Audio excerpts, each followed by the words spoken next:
ستاسو سره چې په بینک کې کمې روپۍ دي هغه اوس هم په خطره کې دي، ځکه بینک والا چې دی هغه اوس یو بل ظلم چې دی دا شروع کړی دی. دغه ظلم چې دی دا ستاسو سره هم کیدی شي او بیا تاسو ته هغه روپۍ چې دي دا واپس کیږي هم نه، لکه ځینې داسې روپۍ چې هغه تاسو له واپسي چې دی دا درکړي، نو دا ستاسو سره کیدی شي. نو په دې باندې تاسو له ځان پوه کېده پکار دی.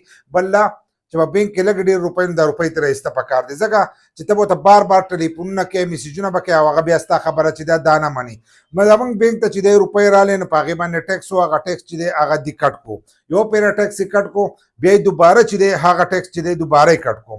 چې دوباره یې کټ کړو نو ما هم ورته ټلیفون چې دی هغه دې طرفه وکړو، زموږ د موبایل نه د اکاؤنټ نه چې دی پیسې کټ شوي دي، نو هغه وایي چې دا خو په روپو باندې ټیکس دی، نو ما دا خو دوباره کټ شوي دي. نو هغه چې دوباره وکتل وایي بالکل دوباره دې کټ شوي دي، کټ شوي دي. نو ما ته یې وویل ته په پلانې نمبر باندې ټلیفون وکړه. اول خو یې چې موږ ستاسو شکایت چې دی دا جمع کړو، بیا چې ورته ما 40 ګنټې پس وکړو، 40 ګنټې پس چې دی دا به راواپس شي. بیا چې مې ټلیفون وکړو چې په پلانې نمبر باندې وکړه، چې په پلانې نمبر باندې ورته وکړو، بل نمبر راولېږلو چې په هغې نمبر مې وکړو، نو په هغې باندې ځان هغه وکتل، وایي څنګه دوباره به نه ټول معلومات چې دي دا به دوباره بیا علي. نو چې هغه معلومات یې رانه واخیستل، بیا وایي ستاسو ټیکس چې دی دا بالکل کټ شوی دی، وایي ته په پلانې دغه باندې چې دی ایمیل وکړه.